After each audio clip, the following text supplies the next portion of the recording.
Бразил хүрэх зам. Дэлхийд өрсөлдөх Монгол Гагнуурч.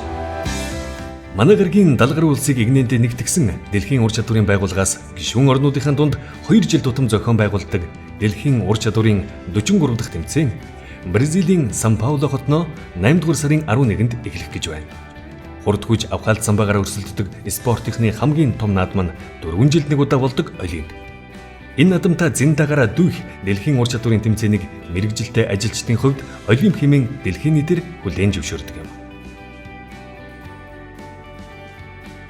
Дэлхийн энэ Олимпиад эх орныхоо нэрийг гарган анх удаа тоос өргөх гэж би залуусд Монгол улсын ерөнхий сайд Чимдийн сайхан бэлэг амжилт хүсэж Бразилийн тэнгэрт мандуулах эрхэт төрийнхөө алтан суймбат талбайг гардууллаа.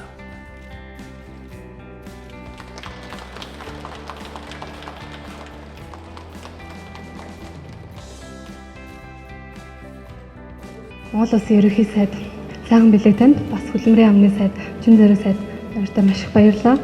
Чухсаж байгаа. Маш их итгэж байгаа. Баярлалаа.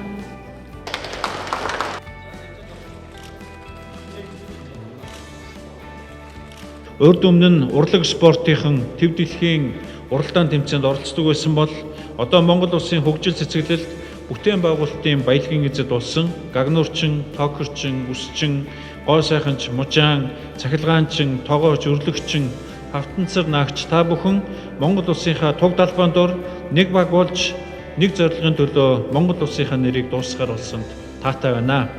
Мөн үүрэг хариуцлага ухамсарлан атгсан гар шиг хүчтэй байж ухаалаг, самбаатай, ур чадвараараа өрсөлдөн амжилт гарган эх орныхоо нэрийг дуудуулан ээж аав, ачид багш нар ард олонныхоо сэтгэлийг баярлуулна гэдэгт итгэж байна. Монгол улсынхаа нэрийн өмнөөс өрсөлдөх нийт багийн хамтууландаа тэмцээндээ хамгийн өндөр амжилт гаргахыг хүсэн өрөөё. Та бүхэнд амжилт хүсье. Дэлхийн ур чадварын тэмцээнд Монголын багийг бэлтгэж оролцуулах хариуцлагатай үүрэг хөдөлмөрийн яамд оногдсон. Тэмч учраас баг бүрдүүлэхээс эхлээд тэмцээнд оролцоход шаардлагатай хөрөнгө санхүүгийн асуудлыг зохицуулах, оролцогчдын бэлтгэлийг хангуулах, шаардлагатай тоног төхөөрөмжөөр нь хангах зэрэг олон ажлыг чин зориг сайдаар ахлуулсан хөдөлмөрийн яамны хамт олон мэрэгжлийн холбоод хандивлагч олон улсын байгууллагууд үндэсний томоохон компаниудтай хамтран хийж хэрэгжүүлж ирсэн билээ. Монгол улс энэ жил энэ олон дэлхийн ур чадвар олон улсын тэмцээнд анхуутайгаа 9 удаа мэрэгчлэр оролцох гэж байна. Тавхтыг уулзж байгаагийнх энэ 9 мэрэгчлэр Монгол улсад төлөөлөн оролцохоор шалгалсан багш түүний одоо шай сурч хүүхдүүдтэй бас одоо баяр хүргэж Монгол улсынхаа нэрийг дэлхийд дуусгах одоо чадна гэдгийг та бүхний өмнөөс мэдээлж өгсөж байна. Испани улсын санаачлагаар анх зохион байгуулж эхэлсэн дэлхийн ур чадварын тэмцээний түүх дэлхийн 2 дугаар дайны дараа мэрэгжилтэй ажилтны хомсдол нүүрлэж бүтээн байгуулалтын үйл хэрэгт залуусын оролцоог татах зайлшгүй шаардлага гарсантай холбоотой гэдэг. Испани залуучуудын холбооны ерөнхий захирал ноён Хосе Алосо өргөгчтэй мэрэгжлийн боловсрол сургалтын тогтолцоог бий болгон хөгжүүлэх нь улс орны эдийн засаг хөгжил дэвшлийн нэг түлхүүр гэдгийг олж харснаар бүх зүйл эхэлжээ. Анхны тэмцээнийг зөвхөн Испани хэмжээнд зохион байгуулсан. Харин удаагт нь Португалийг урьж оролцуулснаар олон улсын гэж нэрлэгдэх анхны шангаа татжээ. Улмаар 1953 онд ур чадварын тэмцээнд Герман, Франц, Швейцар, Их Британи, Марокко зэрэг улс мэрэгжилтэй ажилчдаа илгээснээр олон улсад хүлээн зөвшөөрөгдөж хүрээгээ тэлэх эхэллээ тавьсан бөгөөд өдгөө 50 гаруй улсын 1000 хол давсан тооны тамирчид эзэмшсэн мэрэгжлийнхээ эд хавыг гайхуулан өрсөлддөг болоодгүй юм. Тэр чүтгэрээр дэлхийн ур чадварын байгууллагад гишүүнээр элсч дэлхийн ур чадварын Олимпиад алтан гартай ажилчдаа сойж мэрэгжлийн боловсрол сургалтынхаа стандарт болон үнэлэмжийг дэлхийн нийтэд хүлээн зөвшөөрүүлэх нь улс орнуудын хувьд нэр төрийн хэрэг болоод байгаа билээ. Монгол улс дэлхийн ур чадварын байгууллагад 2014 онд элсч 69 дэх гишүүн болсон юм. Бидний араас 3 улс энэ байгууллагад элснээр өдгөө 74 гишүүнтэй болоод буй. Тиймээс Бразилийн тэмцээн бол Монголын хувьд дэлхийн 73 оронтой нэг зиндаанд мэрэгжилтэй ажилчдын ур чадварыг сорих анхны том тулаан гэдгээрээ онцлогтой. Хамгийн сүүлийн буюу 42 дахь тэмцээн холбооны бүгд найрамдах Герман улсын Лейпциг хотноо 2013 онд болоход 53 орны 1000 орчим залуус 45 мэрэгжлийн төрлөөр өрсөлдөжээ. Харин энэ жилийнхэд 60 улсаас 1200 гаруй залуус Бразилийн Сан Паулод 50 мэрэгжлэр ур чадвараа сорих юм. Монгол улс анхныхаа Олимпиад Гагнуур, цахилгаан, өргө угсралт, хавтанцар наах, токер, мужаан гэсэн техникийн 6 мэрэгчлээс гадна үсчин, гоо сайхан, тогооч гэсэн 9 төрлөөр оролцсноо. Эх орноо төлөөлөн дэлхийн дэвжээнд өрсөлдөх багийг бүрдүүлэх Бразилийн Сан Паулог зорих багийн гишүүдийг сонгох ажил өнгөрсөн жилээс эхэлсэн. Улсын хэмжээнд үйл ажиллагаа явуулж буй 70 гаруй төрийн болон хувийн хөгжлийн мэрэгжлийн сургалт үйлдвэрлэлийн төв, политехникийн коллежид шалгарсан 250 гаруй залуус оролцсон Монгол ур чадвар тэмцээний 3 шатнаас шалгарсан шилдэг оролцогчдоос Монголын баг бүрдэж байгаа билээ.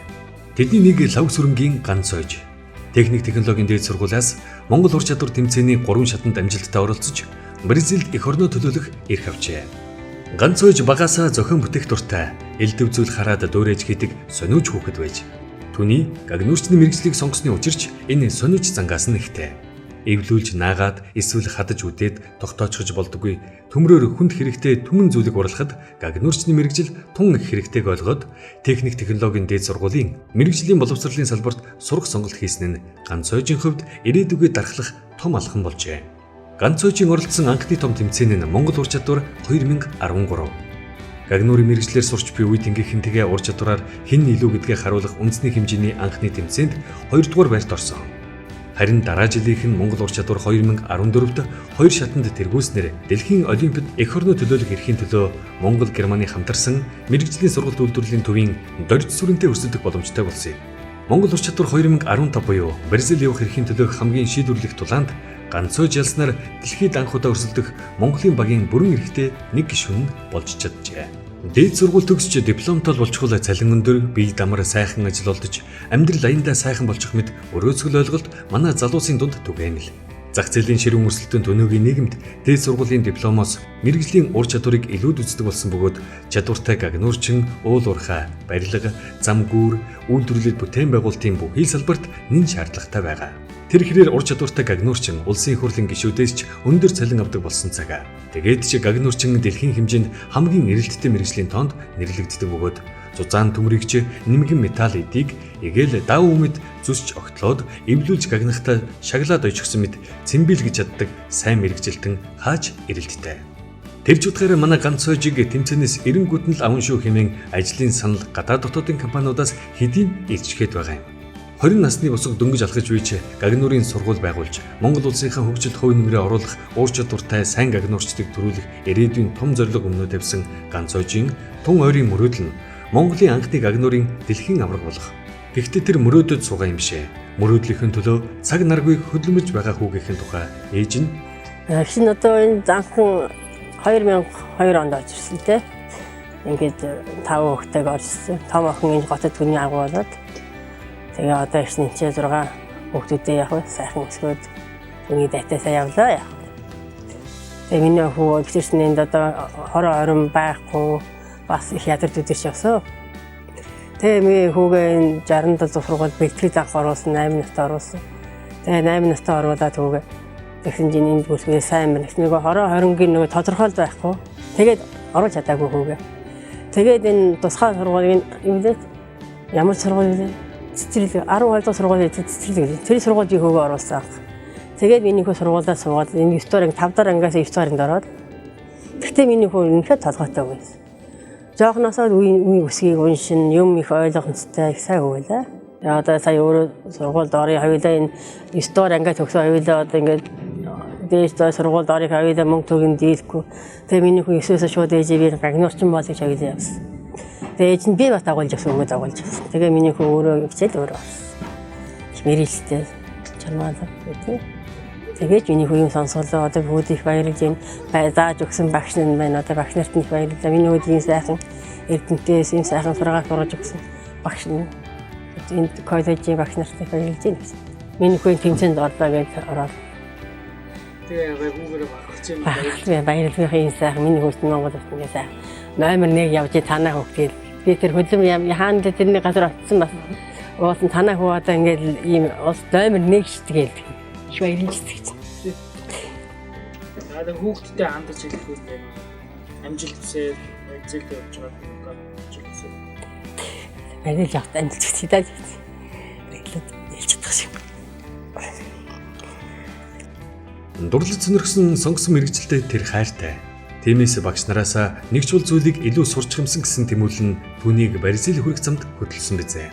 Бразилийн Сан Паулог зорих Монголын багийг мэрэгжлийн ур чадвар, арга зүйн зөвлөгөөгөөр хангахын хамт шаардлагатай тоног төхөөрөмжөөр хангах, хөрөнгө санхүүгийн асуудлыг шийдвэрлэхэд бүгд найрамдах Солонгос улсын КОИКО байгууллага Германы олон улсын хамтын ажиллагааны нийгэмлэг үнэнч барахааргүй их тус тэмийг үзүүлж байгаа юм. Жухамдаа тэдний дэмжлэгээр Монголын багийн 6 мэрэгжлийн оролцогчид өнгөрсөн хугацаанд 2 удаа бүгд найрамдах Солонгос улсад дадлаг хийгээд ирсэн. 2014 оны 10 дугаар сард Солонгосын ур чадварын тэмцээнийг үзэж хэрэгжилж буй тоног төхөөрөмждөр ажиллаж нэгүгээр чамгүй туршлага судлаад ирсэн.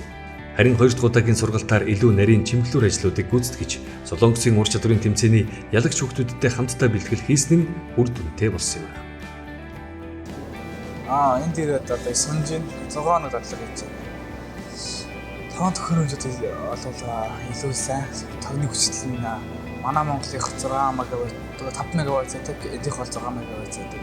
Аппаратын хувьд бол арай суулгасан ампер өндөртэй боддог. Маш их юм зааж байгаа, технологийн шууд ярьж байгаа. Ийм технологи руугаа заагаад, багшлаа заагаад ер нь бол маш олон зүйл хийж байгаа, маш сайн юм байна. Миний бодлоор бол ядархан асуудал шиг. Сурчаадаг бол сурхуудад бол маш их сурч байна. Тэгээд 6 хоногт өмнөхөр хөл хамаагүй дээрдсэн байна. Тэгээд анхны аппаратны чичиг гад тасахгүй жоо эвгүй байлаа. Одоо бол бүхэн тасцсан. Бүх ном жамаа хийгээл энэ даалгуулах даалт цав. Миний 2 дугаар мод бол хар байцыг аних байгаа. Энийг одоо би 2 дахь дээрээ гинж байна. 4 мод бол 22-оос 23 цагийн гагнах. 1 дугаар мод бол үндсэн 4 байлаа. 2 дугаар мод бол даалт цав. 3 дугаар мод бол хөнгөн цагаан мод бол 4 дугаар даалгавар нэржин мод байгаа. Нэржин мод бол хөнгөн цагаан мод бол 2.5 цаг, 2.5 цаг буюу нэлээд 5 цаг. Хамгийн өндөр оноотой буюу ихний 4 талгаарыг бас 5 цаг харна. Одоо энэ даалт цавыг 12 цаг төрш. Түүний Солонгост хийсэн дадлагыг И Жонвон багш удирдсан. И Жонвон багшийн хувьд Жинсог нисхийн ахлах сургууль, Германы Майстер сургуулийг төгссөн. Германы KVU цахилгааны станцын төхөөрөмжийн үйлдвэр бүгд найрамдах Солонгос улсын хөдөлмөрийн яамны зөвлөхөр ажиллаж байсан Жонвон их сургуулийн профессор зэрэгтэй ур чадвар эрдэм ухааныг хослуулан эзэмшсэн хүн юм. Тэр ч утгаараа дэлхийн ур чадварын тэмцээнд бүгд найрамдах Солонгос улсаас оролцох Гагнуурын багийн удирдагч багш шүүгчээр томилогдсон бөгөөд Англи, Нидерланд, Тайван, Сөүл, Шведэд улсын 5 тэмцээнд оролцсон туршлагатай нэг.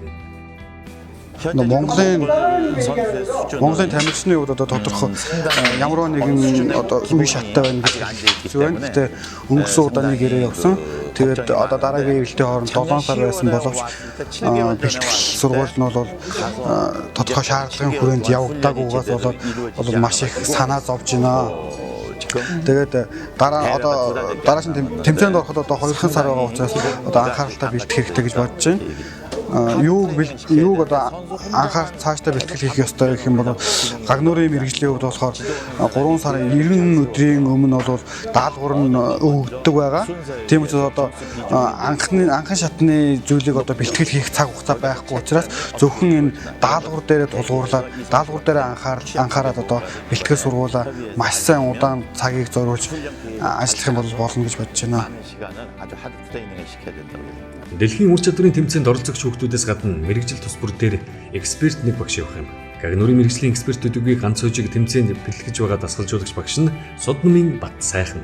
Монгол улсын эрчим хүчээ дулааны хамгийн том үйлдвэрлэгч дулааны 4-р цахилгаан станцын материал судлал Гагнуурын лабораторийн эрхлэгчээр ажилладаг Бат сайхан инженер Бразилийн дивжин цоож буй шавийнхаа тухай Гагнуурчин хүний эхний ээлжинд эзэмшүүл зохих ур чадвар буюу хийх гэж буй эд зүйлийн хэмжээг зөв авах, металл хэсгүүдийн ивийг нийлүүлэн гагнах, Гагнуурын аппарат бусад багаж хэрэгслүүдийг ажилуулах тал дээр шавь нь хинээс ч дутхгүй хэмээн магтаж байсан юм.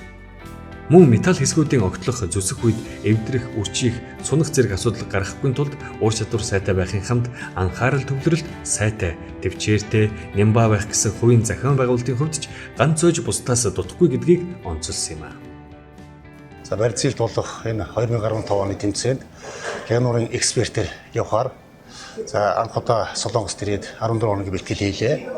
За надтай цуг явахаа бэлтгэж байгаа Гагнуурын оролцогч бол ганц хойш гэж 19 настай хүү байгаа. Монгол улсын хэмжээнд техникийн 6 мэргэжлэр болон одоо бусд өшөө бас 3 мэргэжил байгаа. Ер нь 9 мэргэжлэр бол хүмүүс бэлтгэгдсэн. Оролцогчд бол одоо дадлагын багшийн хэмжээнд оролцогчд маань бэлтгэж байгаа бол за экспертүүд бол одоо цаашаа өргөжлүүлээд бусдад заах үнэлгээ хийх олон улсад одоо энэ чиглэлийн мэргэжлийг бол одоо бас толгойлоод тэмцээн уралдаанд оролцох тийм мөргөн боломж нэгэлээ. Дараагийн 2017 оны тэмцээндүүд Монгол улсын баг бол илүү өндөр одоо бэлтгэлтэй, илүү одоо өгөөчтэй оролцох зам тавигдлаа. Энүүгээр одоо энэ суралцсан, дадлагдсан төвчнг тогтоосны ажлууд гарна гэж ойлгож байна. Тэгээ Бразилийн тэмцээнд Гагнуур төрлөөр бол амжилттай оролцсон гэж бодож байна. Мөн бус төрлүүдээр мөн ялгаагүй бүгд амжилттай оролцсон гэж бодож байна. Тэгээд бусдаа бүх оролцогчдоо амжилт хүсье. Ганцхан дэлхийд өрсөлдөх бэлтгэлийг хангахад оюу толгой компани тусалсан. Аюулгүй ажиллагааг эрхэмлэж дэлхийд өрсөлдөх үзээ зэсийн үйлдвэрлэлийг зохицлооч Монгол улсын хөгжил дэвшилд хувь нэмэр оруулах эрхэм зорилготой тус компанийн дэлхийн ур чадрын тэмцээнд анх удаа оролцох гэж байгаа Монголын багийг дэмжиж Гагнуурын мэргэжлэр дэлхийд өрсөлдөх ганц хойжийг өөрийн уурхад хамгийн сүүлийн үеийн техник тоног төхөөрөмжтөр ажилуулан туршлагатай инженер техникийн ажилтнуудаа дагалдуулан сургасан нь үнэнч баршгүй том тус билээ. Ганц хойж сургуулийг төгсгөөс өмнө Монгол улсын нэр хүндтэй компаниудаас ажлын санал хүлээж авсан төдийгүй Япон улсын Гагнуурын нийгэмлэг болон Австрали улсаас мэргэжлэрээ ажиллах урилга ирүүлжээ. Бразилийн тэнгэрт эх орныхон алтан соён бит талбайг өндөрт мандуулагчийн хүсэл тээж чанд зориг тавьсан хүүхдүүдийн маань нэг лав сүрэнгийн ганц хойжийн тухай цугсан танилцуулахад ийм байна. Зорилгоо биелүүлж, зорьсондоо хүрч Монголын мэргэжлийн боловсролын салбарын нэр хүндийг дэлхийн тавцанд дуурсгаад ирэхин хүлцэт өрөөлийг өргөн дэвшүүлж нэвтрүүлгийн өндөрлөж байна. Бразил хүрэх зам дардан байсан шигэ Бразилийн дэвжээ Монгол залуусны ээлтэй байг.